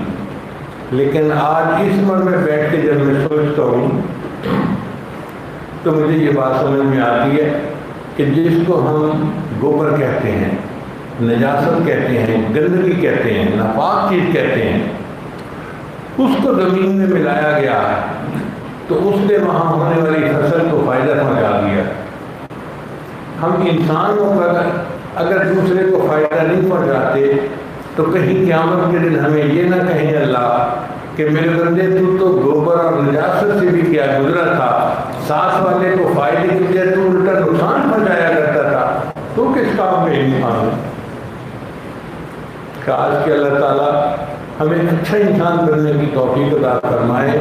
ہم گھر والوں کے لیے, اہل خانہ کے لیے, بیوی بچوں کے لیے, اپنے ماں باپ کے لیے, رشتہ داروں کے لیے, سوسائٹی کے لیے, سب کے لیے راحت کا سبب بنے, اور ہم خیر خواہ بن کر اللہ کے سامنے پیش ہوں. پھر اللہ بھی ہمارے اوپر رحمت کی نظر فرمائے اور ہماری سب غلطیوں کوتاہیوں کو معاف فرمائے.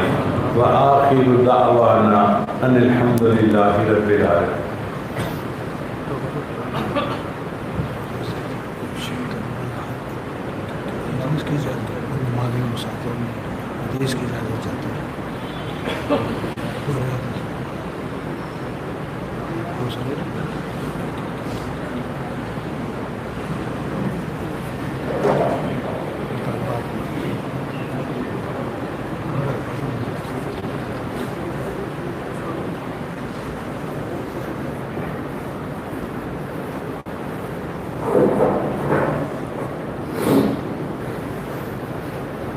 مجھے سب دو باتیں کہی گئی ہیں. ایک تو یہ کہ دعا سے پہلے توبہ کے کلمات پڑھا رہے ہیں تاکہ ہم سب پچھلے گناہوں سے توبہ کر کے ایک نئی زندگی کا آغاز کریں.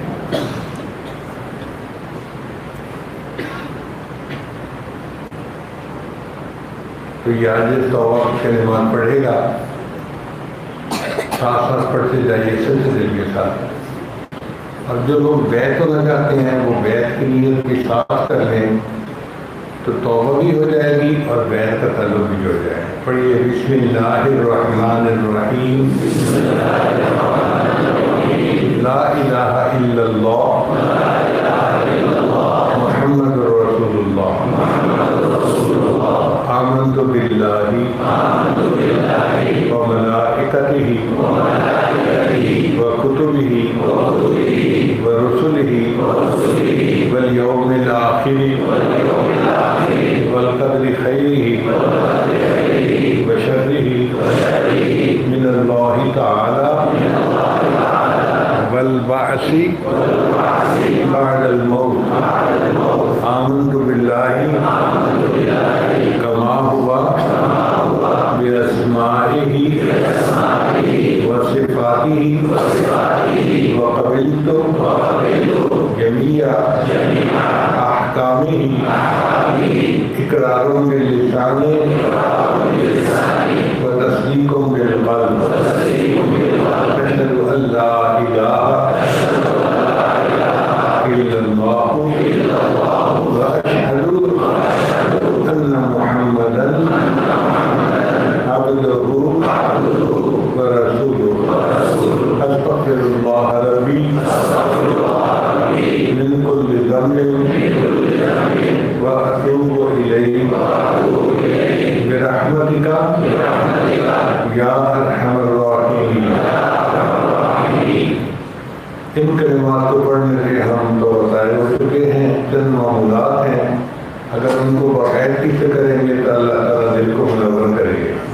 پہلا عمل ہے 100 مرتبہ استغفار صبح شام پڑھنا، دوسرا ہے 100 مرتبہ درود شریف صبح شام پڑھنا، تیسرا ہے قرآن مجید کی تلاوت روزانہ کرنا، ایک پارہ ہو تو بہت اچھا، مشکل ہو تو آدھا پارہ سے۔ چوتھا ہے چلتے پھرتے ہر وقت دل میں اللہ کو یاد کرنا، دست بکار دل میں یاد، ہاتھ کام کاج میں مصروف اور دل اللہ تعالیٰ کی یاد میں مصروف۔ اور پانچواں عمل ہے مراقبہ، ذکر قلبی۔ جب آپ نماز پڑھ کے فارغ ہوں تو تھوڑی دیر اللہ کی طرف دھیان جوڑ کے بیٹھ جائیں، آنکھوں کو بند کر لیں، یہ سوچیں کہ اللہ کی رحمت آ رہی ہے، میرے دل میں سما رہی ہے، دل کی ظلمت اور سیاہی دور ہو رہی ہے، اور میرا دل کہہ رہا ہے اللہ اللہ اللہ۔ انشاءاللہ 10-15 منٹ کے مراقبے سے آپ کے دل میں اللہ کی محبت بڑھے گی اور آپ اس کو خود محسوس کریں گے۔ اللہ تعالیٰ ہمارے دلوں کو اپنی محبت سے لبریز فرمائے۔ دوسری بات جو مجھے کہی گئی تھی وہ یہ کہ اس مسجد کے ساتھ مدرسہ بھی ہے جس میں دور حدیث تک کے اسباق ہیں، تو کچھ اور مدارس کے بھی طلباء ہیں یا علماء ہیں وہ تشریف لائے ہوئے ہیں اور وہ حدیث کی اجازت چاہتے ہیں۔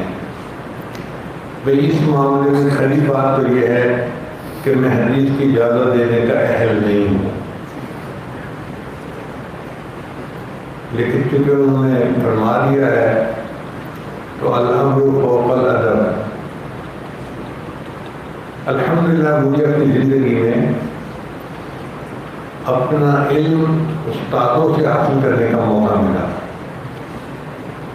میری پڑھائی انگریزی کی بھی چلتی رہی اور میں شام کے وقت میں استادوں سے کتابیں بھی پڑھتا رہا۔ جنگ میں ایک مفتی تھے، مفتی ولی اللہ صاحب، ان سے میں نے شرح میں تعامل تک کی الحمدللہ ساری کتابیں پڑھی۔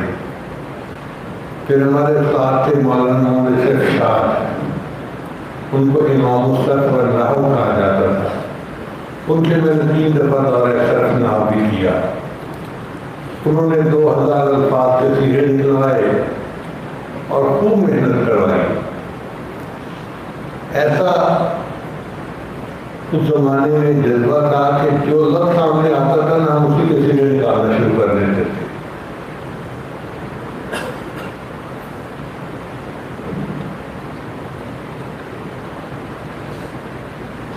پھر یونیورسٹی کے ساتھ میں نے یہ علم حاصل کیا۔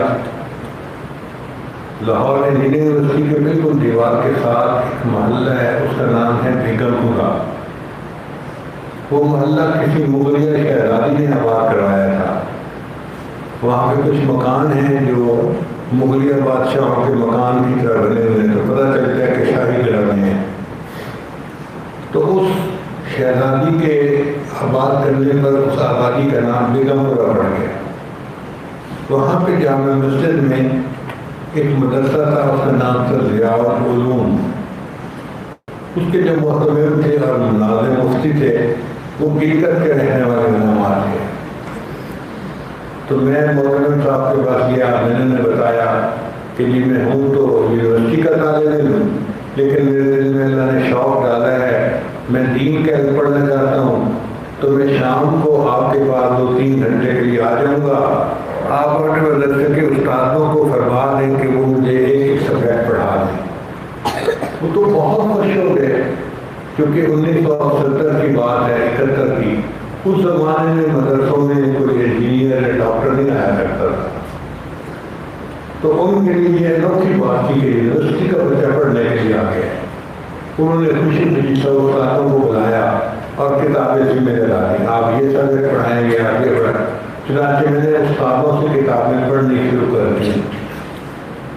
اب اس دوران مجھے پتہ چلا کہ کوئی وفاق بھی بنا ہوا ہے اور اس کا بھی امتحان ہوتا ہے. تو ایک پٹھان استاد تھے, میں نے ان سے پوچھا, استاد جی وفاق کے امتحان دینے کے لیے میں تیاری کروں؟ تو چونکہ وفاق نیا نیا بنا ہوا تھا تو کوئی اتنی پابندی نہیں تھی.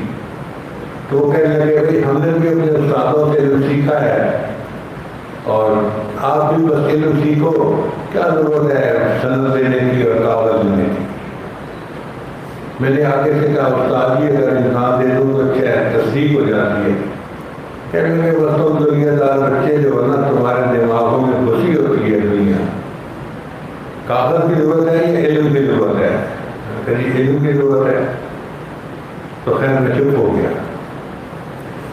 پھر ایک دوسرے موقع پہ میرے دل میں خیال ہوا کہ مجھے امتحان دے دینا چاہیے, تیاری تو میری بہت اچھی ہے. تو میں نے ان سے پھر جا کر دوبارہ کہا کہ استاد جی کیا میں وفاق کے امتحان دے دوں؟ تو انہوں نے مجھے کہا کہ یہ بتاؤ کہ تمہارے پیر صاحب کسی وفاق کے امتحان سے پالن بنے ہیں؟ تو ہمارے حضرت کے زمانے میں تو وفاق تھا ہی نہیں, وہ تو استادوں سے پڑھ کر آگے بنے تھے. میں نے کہا کہ نہیں, وہ تو استاد سے پڑھ کر آگے بنے ہیں. کہتے یہ بتاؤ کہ جو وفاق والے ہیں یہ کس وفاق سے امتحان پاس کر کے آئے ہیں؟ میں چپ ہو گیا اور میں نے پھر وفاق کے امتحان کی کوشش نہیں کی. اللہ کو شاید ایسی منظور تھا, ورنہ میں یونیورسٹی میں فرسٹ آنے والا لڑکا تھا. تو وفاق کے امتحان میں مقبول درجے میں پاس ہونا کون سا مشکل کام تھا میرے لیے. بلکہ استاد جب مجھ سے امتحان لیتے تھے تو مجھے 100 میں سے 100 نمبر دیا کرتے تھے. حدیث پاک کی کتابوں میں جو بخاری شریف ہے وہ میں نے حضرت مولانا جعفر صاحب دعوت برکاتہم ہمارے اپنے ادارے کے استاد ہیں, ان سے پڑھی. وہ حافظ القرآن بھی ہیں اور حافظ الحدیث بھی ہیں. لیکن میری ویسی زندگی کے استاد حضرت مولانا حبیب اللہ صاحب ہیں جو ہمارے شیخ الحدیث ہیں. میں دنیا میں کہیں بھی ہوتا ہوں, کوئی مسئلہ پیش آتا ہے تو میں ان کو فون کر کے پوچھتا ہوں کہ استاد جی بتائیں اس میں کیا مسئلہ ہے. جو وہ بتا دیتے ہیں بس میں اسی پہ عمل کر لیتا ہوں.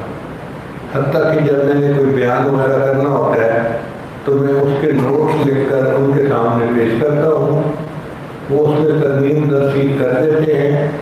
پھر اس کے بعد مجھے تسلی ہوتی ہے کہ جو بات میں کر رہا ہوں یہ بات تصدیق شدہ ہے, تو پھر میں بیان کرتا ہوں. میرے دل میں دیوبندیت کی محبت ایک بزرگ نے ڈالی, ان کا نام تھا مولانا جلیل احمد تھانوی رحمۃ اللہ علیہ. وہ اس طرح ہوا کہ میرے شیخ تھے سید حسین شاہ رحمۃ اللہ علیہ, کراچی نام مواد میں رہتے تھے, اور انہوں نے الفقہ کے نام پہ بڑی عجیب کتاب لکھی ہے. ہر دارالفتاء کی زینت بنی ہوئی ہے, کوئی مفتی ایسا نہیں کہ جو اس سے فائدہ نہ اٹھائے. ان کی کتاب الفقہ, کتاب الایمان والطہارہ, کتاب الصوم والزکوٰۃ, کتاب الصلاۃ اور کتاب الحج, عجیب ہے کتابوں کا.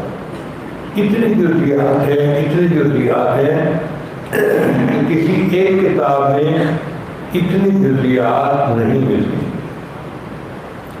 میں نے فون کیا کہ حضرت اگر مجھے کوئی مسئلہ پوچھنے کی ضرورت پیش آئے تو میں کیا کروں. انہوں نے فرمایا کہ جامعہ اشرفیہ میں ایک بزرگ ہیں مفتی جمیل احمد تھانوی, ان کے پاس چلے جانا. میں لڑکا تھا کہ یونیورسٹی میں پڑھنے والا, سائیکل پر بیٹھا اور جامعہ اشرفیہ پہنچ گیا. مفتی صاحب کس سے گفتگو کر رہے تھے, میں دور انتظار کرتا رہا. جب ان کی بات ختم ہوئی تو میں گیا. میں نے کہا کہ میں نے آپ سے کوئی بات کرنی ہے. ان کا بھی دیکھو میرے پاس 5 منٹ ہیں, کام کی بات پوچھنا, نہ اپنا وقت ضائع کرنا نہ میرا وقت ضائع کرنا. تو میں تو بڑا حیران ہو گیا، اچھا دنیا میں ایسے لوگ بھی ہیں جو اپنے وقت کا اتنا لحاظ کرتے ہیں. یہ ہمارا تو وہ زمانہ تھا کہ گھنٹوں بیٹھ کے بات کرتے رہو تو پرواہ نہیں ہوتی تھی. تو خیر میں نے ان سے پوچھا، میں نے کہا جی کہ میں چاہتا ہوں کہ میں ہر معاملے میں سنت پہ عمل کروں، تو آپ مجھے بتائیں کہ مختلف اعمال میں سنتیں کیا ہے. پھر سب لوگ یہ بات سن کے خوش ہو گئے اور انہوں نے کہا تھا 5 منٹ میں بات کرو، اور پھر اس کے بعد انہوں نے تقریباً 2.5 گھنٹے میرے ساتھ بات. پھر مجھے فرمانے لگے کہ تم معیاری باتیں پوچھتے ہو تو آ جایا کرو اور دار افتاد کے کونے میں بیٹھ جایا کرو. میں اپنا کام کرتا رہوں گا، جب فارغ ہوں گا تو بلا دوں گا اور تمہارے باتوں کا جواب دوں گا. بس پھر یہ معمول بن گیا. میں ہفتے میں کبھی 3 دفعہ کبھی 2 دفعہ ان کے پاس دارالفتہ میں جاتا. وہ مجھے سنتوں کے بارے میں بتاتے اور اکثر وہ اکابر علماء دیوبند کے واقعات سناتے. حضرت تھانی نے یہ کیا، حضرت مدنی نے یہ کیا، حضرت شیخ الہند نے یہ کیا. میرے لیے یہ الفاظ نئے نئے تھے سارے، یہ حضرات نئے نئے تھے. مگر جب میں ان سے تقویٰ کی باتیں سنتا تو میرے دل میں ان کی محبت پیدا ہوتی. چنانچہ انہوں نے بہت اچھے طریقے سے میری تربیت کی اور مجھے انہوں نے دین کے بارے میں اچھی طرح سمجھایا. ایک دفعہ میں نے بات کرتے ہوئے کہہ دیا کہ جی میں گیا تھا، بس روٹی ووٹی کھا کے میں آگے چلا گیا. ارے یہ تو نے کیا لفظ بولے ہیں، روٹی ووٹی؟ روٹی تو وہ تھی جو تم نے کھائی، یہ ووٹی کیا تھی؟ میں چپ. اچھا اس کا مطلب یہ ہے کہ تمہیں فالتو لفظ بولنے کی بھی عادت ہے. اب مجھے احساس ہوا کہ میں نے یہ لفظ کیوں بولا، مجھے تو پتہ ہی نہیں تھا. میں نے کہا جی مجھے تو نہیں محسوس ہوا کہ میں نے فالتو لفظ بول دیا. تو کہنے لگے اچھا بیٹے، اگر تمہارے منہ سے نکلے ہوئے الفاظ تمہارے اپنے کانوں نے نہیں سنے جو اتنا قریب ہیں، تو جو لوگ دور بیٹھے ہوں گے ان کے کان تمہاری بات کو کیا سنیں گے، کیا اثر ہوگا کسی کے اوپر.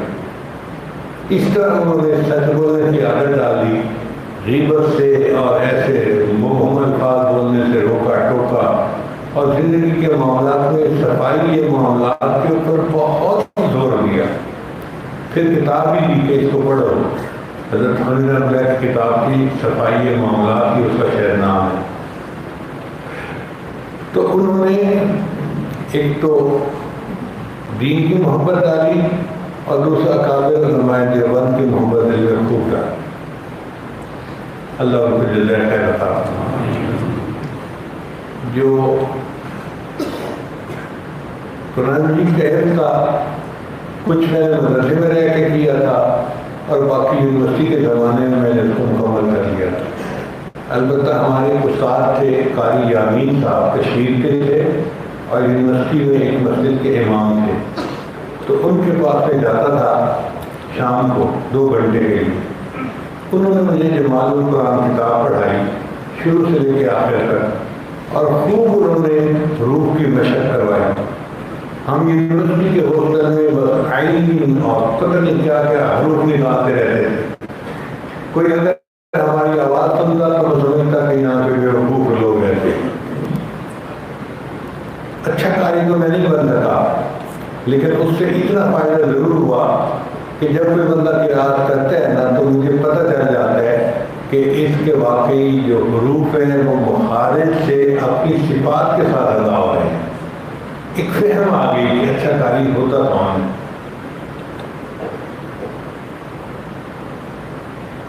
البتہ 2 ادارے تھے جنہوں نے مجھے علم کی اعزازی ڈگری دی. ایک ادارے کا نام ہے جامعہ رحمانیہ جہانیہ منڈی میں، کھانےوال کے قریب یہ شہر میں ہے مدرسہ. وہاں کے لوگ مجھ سے محبت کرتے تھے اور وہ اکثر افتتاح بخاری یا اختتام بخاری سے مجھے بلایا کرتے تھے، تو میں چلا جاتا تھا. ایک دفعہ موتمر صاحب کہنے لگے کہ پیر صاحب آپ کے بیان کے بعد جانا نہیں. میں نے کہا کیوں؟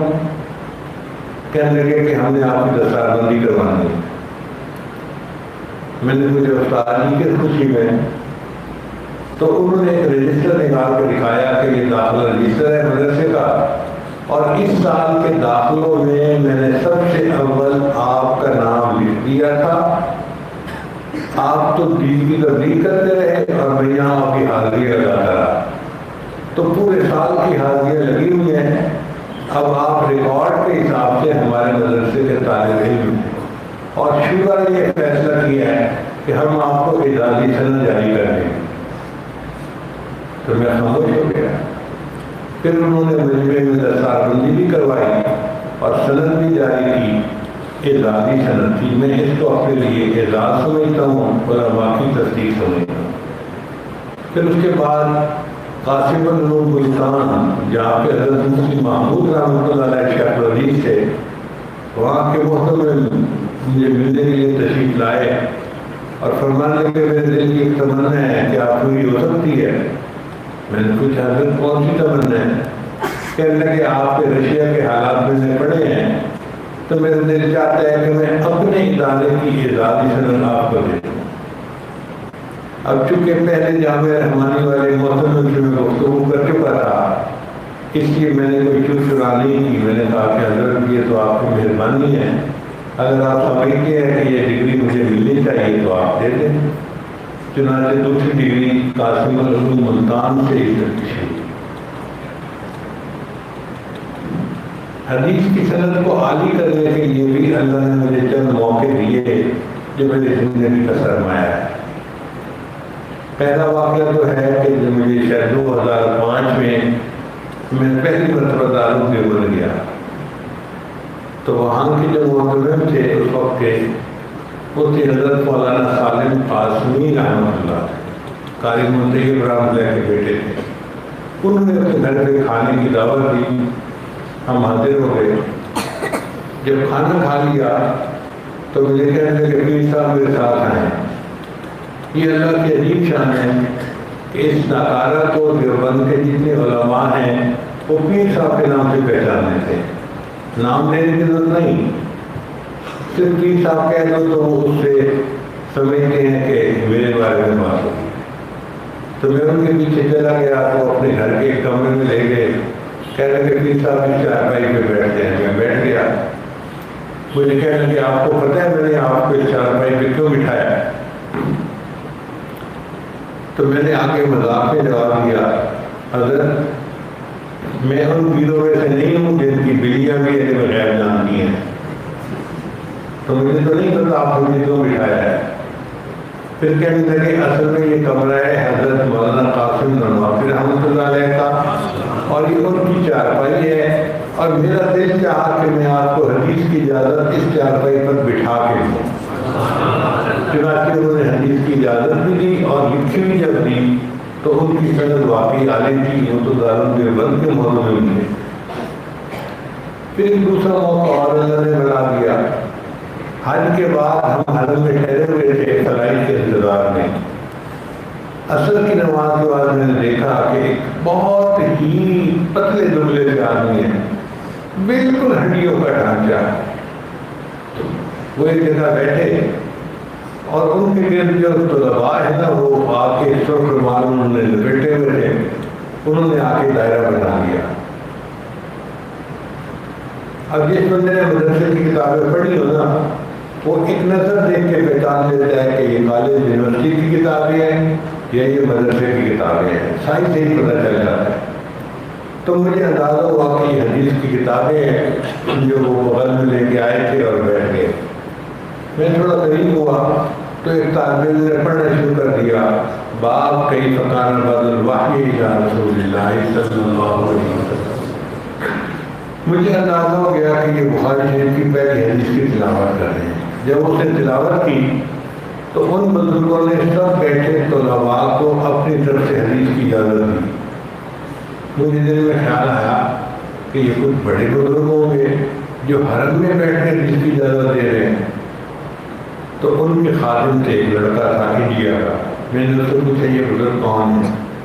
اس نے کہا کہ یہ بزرگ ہیں، ان کا نام ہے مولانا احمد علی، ہیں انڈیا کے، لیکن ان کی زندگی زیادہ یو کے میں گزری ہے، اور اب یو کے سے یہ یہاں پر آئے ہیں حج کے لیے۔ تو میں نے کہا کہ بھئی حدیث کی اجازت دے رہے تھے، کیا یہ بڑی نسبت رکھتے ہیں حدیث کی؟ کہنے کہ ہاں، انڈیا پاکستان کے بڑے بڑے علماء ان کے گھر پہ اجازت کے لیے آتے ہیں۔ میں نے پوچھا مثلاً کون؟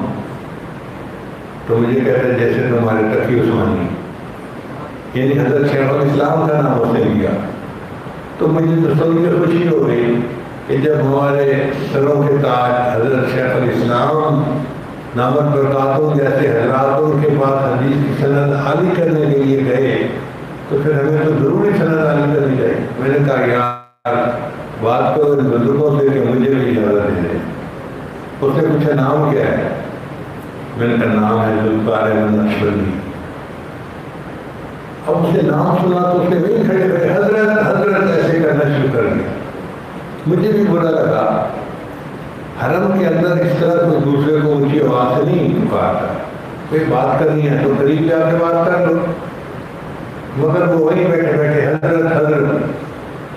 تو حضرت نے اشارے میں پوچھا کہ کیا مسئلہ ہے، کیوں اس طرح بات کر رہے ہو؟ وہ حضرت آپ نے جب کہا ہوا تھا نا کہ حج کے سفر کے دوران اگر ان سے کہیں ملاقات کا موقع ملے تو میری ملاقات ضرور کرانا۔ حضرت ذوالفقار احمد نقشبندی یہ ہیں۔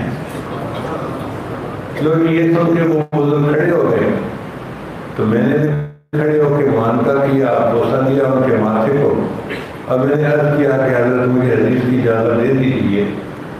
وہ آگے سے فرمانے لگے جب میں حج کے سفر پہ نکلا تھا تو میں نے دل میں یہ نیت کی تھی اس سفر میں میری آپ سے ملاقات ہو گئی تو میں آپ کے ساتھ مل کر توبہ کے کلمات پڑھوں گا، کیونکہ میری نیت پہلے کی تھی، پہلے آپ میری بات پوری کریں پھر میں آپ کی پوری کر دیتا۔ لوگ میں نے حرم میں وہیں بیٹھ کے ان کو توبہ کے کلمات ساتھ پڑھائے، اور پھر انہوں نے حدیث کی اجازت دی۔ جب ہم نے ان کی حدیث کی اجازت لکھی ہوئی دیکھی تو حضرت مولانا فضل الرحمان بن مراد آبادی رحمۃ اللہ کی وساطت سے ان کا واسطہ حضرت شاہ ولی اللہ سے تھوڑے واسطوں کے ساتھ۔ پھر ایک تیسرا موقع اللہ نے عطا فرمایا کہ ہم لوگ تھے استنبول میں، ترکی میں۔ میرے ایک ساتھی نے مجھے بتایا کہ یہاں پر ایک بڑے عالم گزرے ہیں، ان کا نام تھا علامہ زاہد القوثری رحمۃ اللہ علیہ۔ وہ احناف کے وکیل سمجھے جاتے تھے، انہوں نے امام حنیفہ کے اوپر بہت مستند کتابیں لکھی، حتیٰ کہ عرب علماء بھی ان کے علم کے قائل تھے۔ ان کے ایک آخری شاگرد ہے، اور وہ اس وقت حکومت نے ان کو قومی اثاثہ میں شامل کر لیا ہے، یعنی وہ اہم چیزیں جن کی حکومت خود حفاظت کی ذمہ دار ہوتی ہے اس میں ان کی شخصیت بھی ہے۔ چنانچہ حکومت نے 4-5 علماء کے ذمہ لگایا کہ وہ ہر وقت ان کے ساتھ رہیں اور ان کی صحت کا خیال رکھیں، ان کو بیماریوں سے بچائیں۔ وہ باقی نمازیں تو گھر میں جماعت کے ساتھ پڑھ لیتے ہیں، البتہ جمعہ کی نماز کے لیے وہ جامع مسجد میں آتے ہیں۔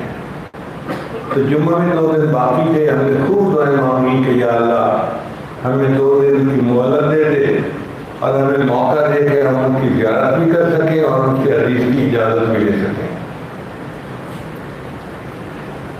جمعہ کی نماز میں ہمیں بڑا تجسس تھا کہ وہ آ جائیں، ایسا نہ ہو کہ صحت ٹھیک نہ ہو اور وہ گھر پہ ہی رہیں۔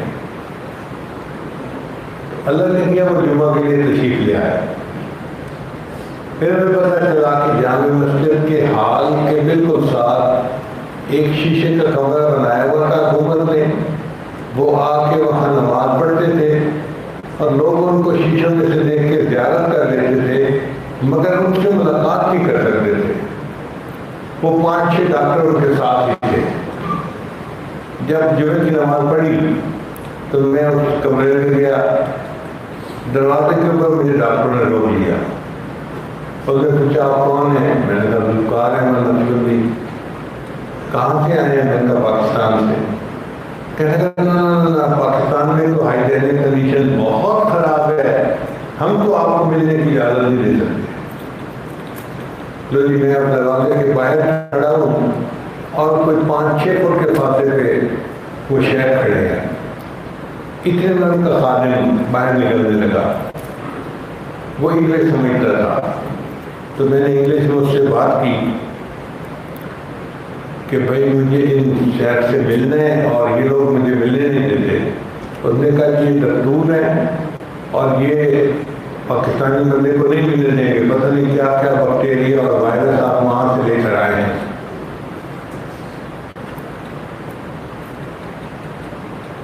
اب ان بزرگوں نے میری طرف دیکھا تو میں نے اپنا نام ان کو بتایا کہ جی میرا نام یہ ہے اور میں پاکستان سے آیا ہوں اور میں طالب علم ہوں۔ انہوں نے بھی نام کہیں پہلے سے سنا ہوا تھا۔ اللہ کی شان دیکھیں کہ وہ میری طرف بڑھے۔ اب درمیان میں 2 ڈاکٹر رہ گئے، ایک ان کو روک کے کھڑا تھا، ایک مجھے روک کے کھڑا تھا۔ تو انہوں نے ڈاکٹر سے پوچھا مجھے ملنے کیوں نہیں دیتے ان سے؟ اس نے کہا جی جس ملک سے یہ آیا ہے وہاں تو ہیلتھ کنڈیشن بہت بری ہے اور ہم ڈیوٹی باؤنڈ ہے کہ ہم آپ کی حفاظت کریں، ہماری ڈیوٹی ہے یہ، تو ہم تو آپ کو ملنے کی اجازت نہیں دے سکتے۔ تو انہوں نے ڈاکٹر کو جواب دیا اگر اس شخص کو ملنے سے مجھے کل کی جگہ آج موت آتی ہے تو میں مرنے کے لیے تیار۔ اللہ کی شان کہ اس پر وہ ڈاکٹر خاموش ہو گیا تو حضرت نے بھی آگے ہاتھ بڑھایا، میں نے بھی ہاتھ بڑھایا، مسافہ کیا، ملاقات ہوئی، میں نے حدیث کی اجازت مانگی تو انہوں نے حدیث کی اجازت دے دی۔ بعد میں جب انہوں نے چھٹی کتاب دی تو اس سے ہمیں پتہ چلا کہ واقعی ان کے حدیث کی نسبت بہت عالی تھی، علامہ زاہد الفاصل رحمۃ اللہ کے واسطے سے۔ ایک چوتھا موقع اور ملا، میں اب بات کو مختصر کرتا ہوں۔ چند سال پہلے ازبکستان حکومت نے پوری دنیا کے مشائخ کو دعوت دی آنے کی، تو ایک عاجز ناکارہ کو بھی دعوت ہوئی۔ میں اپنے 2 بیٹوں کو ساتھ لے کے گیا کہ میں ان کو سمرقند بخارا دکھاؤں گا اور وہاں کے مشائخ کی محبت میرے دل میں بڑھاؤں گا۔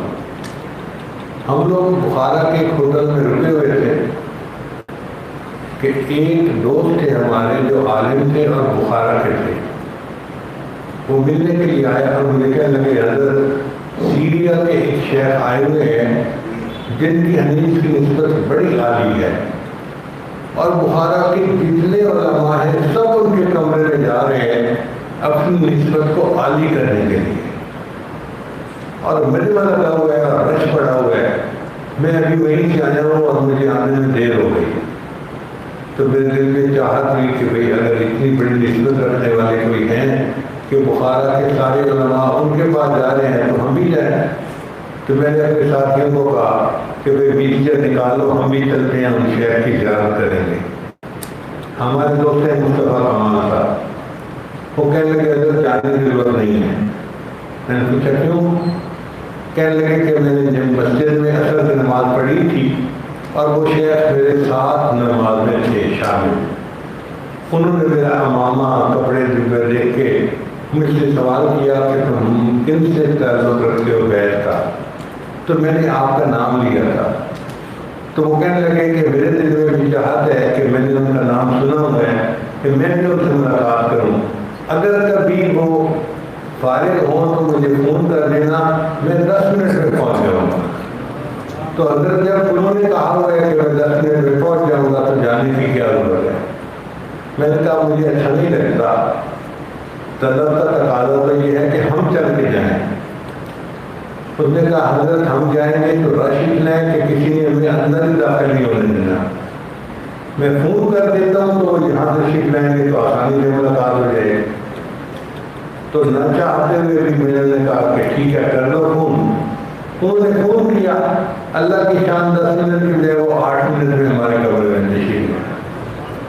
ان سے میں نے آتے ہی پہلا کویسچن پوچھا کہ جی آپ کی حدیث کی نسبت عالی کیسے بنتی ہے؟ اس نے کہا کہ میں پاکستان انڈیا کے سب علماء سے ملتا رہتا ہوں، مجھے پتہ ہے وہاں کے حدیث محدثین کی جو نسبت ہے نا وہ 16 15 16 باتوں سے جا کے اوپر ملتی ہے۔ اور میری حدیث کی جو نسبت ہے وہ 14 باتوں سے ملتی ہے، اور اتنی عالی نسبت رکھنے والا بندہ دنیا میں اب کوئی بھی نہیں ہے۔ میرے اور بہت سارے استاد کے شاگرد تھے، لیکن سیریا کے حالات کی وجہ سے سب شہید ہو گئے۔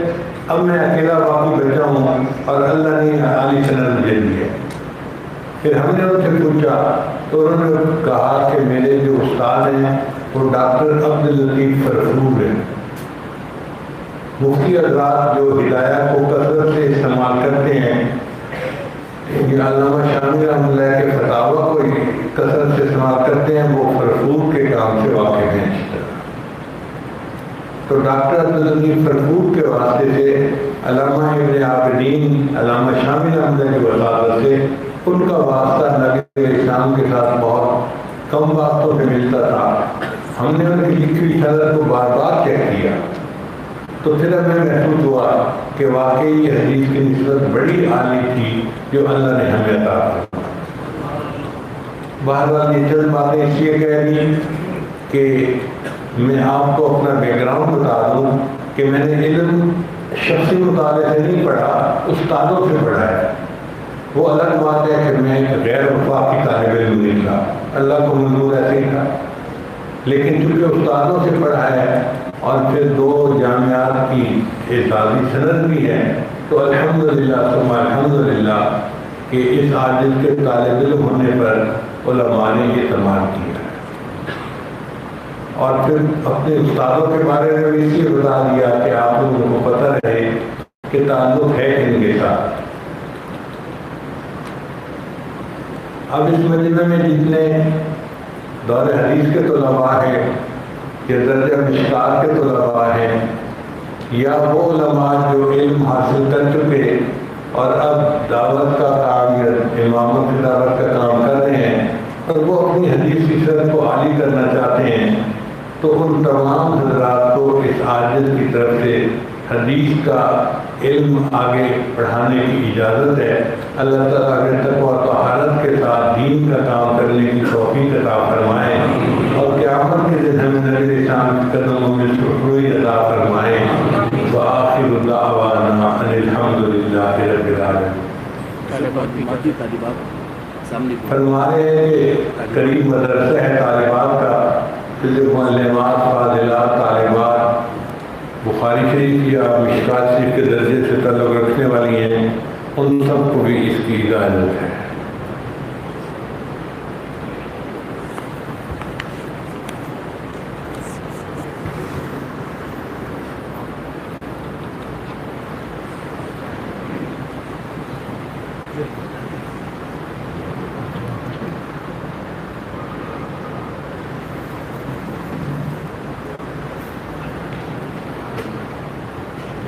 دعا کرو۔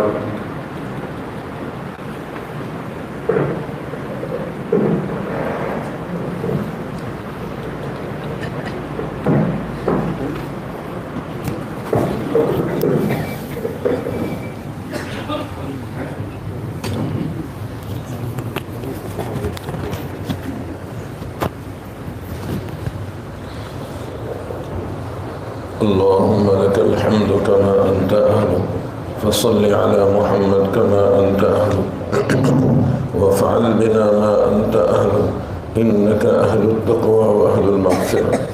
يا حي يا قيوم برحمتك نستغيث، لا إله إلا الله الحليم الكريم، سبحان الله رب العرش العظيم، والحمد لله رب العالمين. نسألك موجبات رحمتك وعزائم مغفرتك والغنيمة من كل بر والسلامة من كل إثم. اللهم لا تدع لنا ذنبا إلا غفرته ولا هما إلا فرجته ولا حاجة هي لك رضا إلا قضيتها يا أرحم الراحمين، يا راحم المساكين ويا ذا القوة المتين. اللهم تب علينا قبل الموت، اللهم تب علينا قبل الموت، وهون علينا شدة الموت، وأرحنا عند الموت، ولا تعذبنا بعد الموت. يا خالق الحياة والممات، أنت ولينا في الدنيا والآخرة توفنا مسلما وألحقنا بالصالحين. اللهم إنا نجعلك في نحورهم ونعوذ بك من شرورهم. اللهم إنا نسألك العفو والعافية في الدنيا والآخرة. اللهم زدنا ولا تنقصنا وأكرمنا ولا تهنا وأعطنا ولا تحرمنا وآثرنا ولا تؤثر علينا وارضنا وارض عنا يا أرحم الراحمين. اللهم إنا نسألك العفو والعافية في الدنيا والآخرة. اللهم لا تجعل الدنيا أكبر همنا ولا مبلغ علمنا ولا غاية رغبتنا. اللهم إنا نسألك علما نافعا ورزقا واسعا وشفاء من كل داء. اللهم إنا نعوذ بك من جهد البلاء ودرك الشقاء وسوء القضاء وشماتة الأعداء. اللهم إنا نسألك من خير ما سألك منه نبيك وحبيبك سيدنا محمد صلى الله عليه وسلم ونعوذ بك من شر استعاذ منه نبيك وحبيبك سيدنا محمد صلى الله عليه وسلم. أنت المستعان وعليك البلاغ ولا حول ولا قوة إلا بالله العلي العظيم. الہ العالمین، ہم تیرے عاجز اور مسکین بندے ہیں، تو ہمارے گناہوں کو معاف فرما دے. اے اللہ ہمارے سینے کو صاف فرما دے، ہماری نگاہوں کو پاک فرما دے. یا اللہ ہمیں برے دن سے محفوظ فرما، بری رات سے محفوظ فرما، برے وقت سے محفوظ فرما. یا اللہ ہمیں اپنا قرب نصیب فرما، ہدایت نصیب فرما، علم نافع نصیب فرما، دنیا اور آخرت کی عزتیں نصیب فرما، ذلت اور رسوائی سے ہم سب کی حفاظت فرما. اے اللہ ہمارے مرحومین کی بخشش فرما، انہیں کروٹ کروٹ جنت کی خوشبوئیں نصیب فرما. خصوصاً ہم میں سے جن جن کے والدین، دوست، احباب، رشتہ دار دنیا سے چلے گئے، یا اللہ ان سب کی بھی بخشش فرما، ان کے درجات کو بلند فرما، ہماری طرف سے ان کو جزائے خیر نصیب فرما. یا اللہ ہمارے تمام مدارس دینیہ، مکاتب قرآنیہ اور اہل علم کی حفاظت فرما، ہمارے وطن عزیز کی حفاظت فرما، اسے اندرونی اور بیرونی تمام خطرات سے محفوظ فرما. یا اللہ ہمیں حاسدین کی حسد سے محفوظ فرما، دشمنوں کی دشمنی سے محفوظ فرما. الہ العالمین تو اس مدرسے اور مسجد سے بھی قرآن و حدیث کی قسموں کو جاری فرما. دور دراز سے جو خواتین و حضرات یہاں تشریف لائے ہوئے، یا اللہ بڑی محبت سے تیری دین کی بات کو سنا. یا اللہ اس کے بدلے میں ہم سب کو اپنی محبت نصیب فرما، اپنا قرب نصیب فرما، اپنا تعلق نصیب فرما، اور ہم سب کو بار بار حرمین شریفین کی زیارت نصیب فرما. الہ العالمین تو محض اپنے فضل و کرم سے ہمارے حضرت والے کی عمر میں بہت برکت پیدا فرما. یا اللہ ان کے فیض کو عام فرما. اللہ انہیں بہترین صحت نصیب فرما، سلامتی نصیب فرما. اللہ ہم نالائقوں کو حضرت کے وجود سے بھرپور فائدہ اٹھانے کی توفیق نصیب فرما. حضرت کے بتلائے ہوئے اوراد و وظائف کا اہتمام کرنے کی توفیق نصیب فرما. الہ العالمین تو محض اپنے فضل و کرم سے جو کچھ ہم نے مانگا یا اللہ وہ بھی عطا فرما. الہ العالمین جو مانگنا ضروری تھا ہم نہ مانگ سکے، اللہ اپنے کرم سے وہ بھی نصیب فرما. یا اللہ دنیا میں تو نے ہمیں عزتیں عطا کی، لوگوں کے سامنے ہمیں صلحات قیام میں شامل فرمایا. اللہ آخرت کی ذلت سے بھی ہماری حفاظت فرما. جیسے دنیا میں آپ نے ہمارے گناہوں کی پردہ پوشی فرمائی، اللہ آخرت میں بھی اپنی رحمت کی چادر کے نیچے ڈھانپ لینا. یا اللہ ہمیں ذلت اور رسوائی سے دنیا اور آخرت میں محفوظ فرما. یا اللہ تیرے پیارے محبوب صلی اللہ علیہ وسلم کے دین کی اشاعت کا ہمیں ذریعہ بنا دے.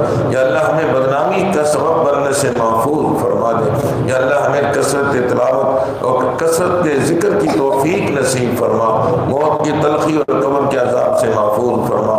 یا اللہ اتنا بڑا مجمع خواتین و حضرات کا تیری دین کی بات سننے کے لیے محبت سے آیا ہوا ہے، اللہ اس میں کوئی شک نہیں کہ ہمارے پاس انہیں دینے کے لیے کچھ نہیں، مگر آپ کے خزانے بہت وسیع ہیں. اے اللہ ہمارے حضرت والا کے فیض کو عام فرما کر آنے والے ہر شخص کی جھولی کو بھر دے.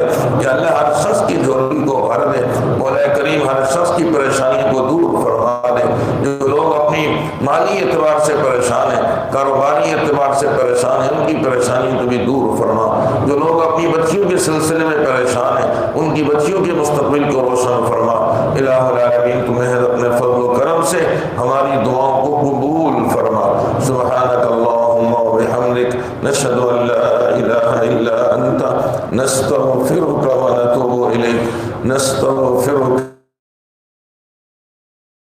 ونتوب إليك، وصلى الله تعالى على خير خلقه محمد وعلى آله وأصحابه أجمعين، آمين برحمتك يا